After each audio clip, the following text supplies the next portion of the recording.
October is Mental Health Awareness Month, and the statistics show that up to a third of South Africans suffer from some form of anxiety and depression.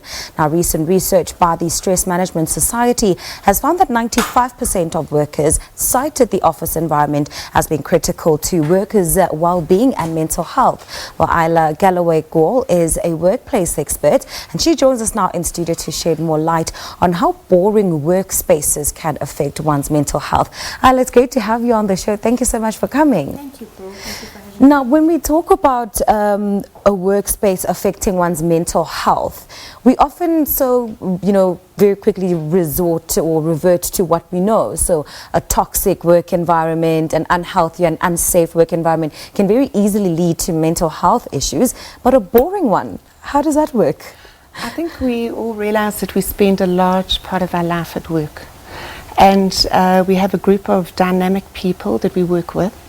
And it's important that we wake up and get to a place that we can be a lot more flexible in the sense of what we do as well as what we see.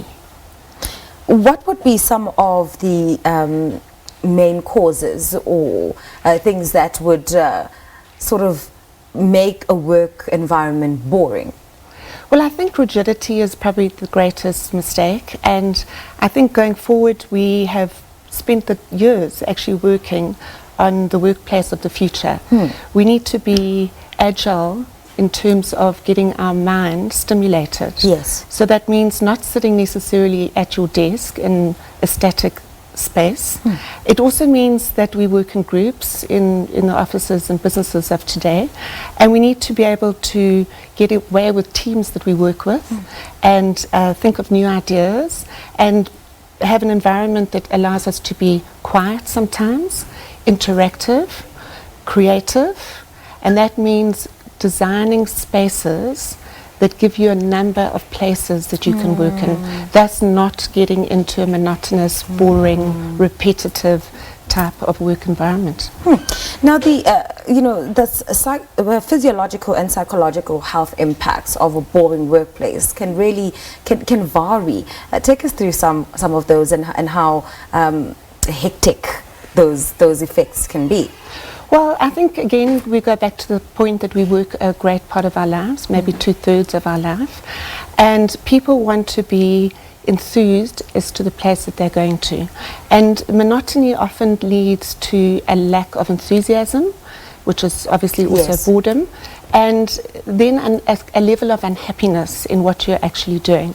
And physiologically, that can manifest in a form of depression and anxiety, really, and thinking I need to go back there and perform. So we're looking a lot more at how we move you, how you start to think more creatively and be enthusiastic about what you do. We have our wonderful millennials who are not interested really and have turned down jobs if it's not an environment that's conducive to creativity and being a little bit more agile. And agile is a term that we use a lot because we are working at developing several spaces within an office. I think the lines and lines of linear desking are pretty much done, and businesses are working far more to taking care of the employees and keeping them happy and excited. And is that something that we'll see more of in the South African context, where organizations really start to shift how they've always done things and become more employee oriented instead of, come to the office, get stuck in traffic, come to a workplace, you're bored for 8 hours and you go back and it sort of this mundane day-to-day thing. Do you feel that we are going to start to see a shift towards being more open in how we do business? Yeah, Paul, we certainly have seen a massive movement. And if you look at many of the top corporate organizations in our country, they've very much embraced this new way of working, and they realise that, of course, your employees are your most important resource, and it's getting past the fact of thinking, I need to see you in your workplace for 8 hours, to ensure that you're doing the work that you're doing. Absolutely. And it becomes a level of trust, of employing somebody that you trust to do the work. And if it means perhaps you're not going to be at the office on a Wednesday because it's more conducive for you to not spend an hour or two in traffic, and maybe focus in another environment. That's definitely what South African design is working towards. Let's talk about some of the cues that us as employees should sort of look out for. How do we know that our mental health is now being affected because of a particular work environment that we're in? I'll give you an example.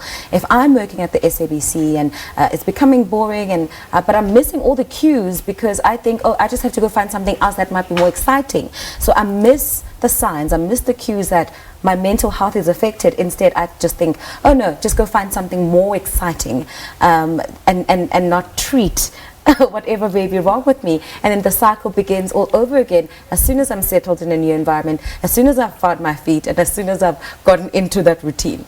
Well, I think it's a two-way street, because it's a combination of the environment we set up for you and how you work in that environment. And I think employers are very conscious of seeing how the employee is affected. So within your role, as you say, instead of maybe moving on to something completely different, you have to look at what's within your environment to take you away from that monotony, to embrace creativity, and to step aside from the routine is probably the most important aspect. Yeah. All right, so what tips or suggestions do you have for us that can help us sort of counter boredom, that will also help us be responsible for creating our own stimulus? Well, I think firstly is to sometimes get away from actually what you are doing. Yeah. Perhaps be motivated and start thinking about something inspiring. That it might not be exactly what you're doing, but a catalyst to what you're doing. Knowledge is, of course, the answer to all. And in being inspired by something that's perhaps connected to your type of work is important. If you need a little space and time, which we all do, maybe grab your laptop and go and find a quiet space and be alone. Get out with your colleagues and do something fun. And it can be fun in a creative way and conducive to what you do as a team going forward. And I think most importantly, that's what we do. We create office spaces and furniture that allows you to change your posture. You go from sitting in your chair perhaps to a lounge environment where you can relax, to a quiet space perhaps where it's just you in a glass unit, and a focus booth where you can have the fresh air but just quietness. So it's a change up of everything that you do that would just be monotonous and become way more creative, fun and energized. All right, Isla, thank you so much for your time and your insights. I didn't know that a boring workplace could lead to some mental health issues. So great insights and teachings there. Thank you. Thank you for having me, Paul. Well, that's a workplace expert, Isla Galloway-Gaul, speaking to us about how boredom in work spaces can lead to frustration and loss of productivity. Of course, she did give us some tips and tricks on how we can break the cycle of boredom. She suggested doing things with your team, but my team, particularly Warren, makes life very boring. We're going to take a break now.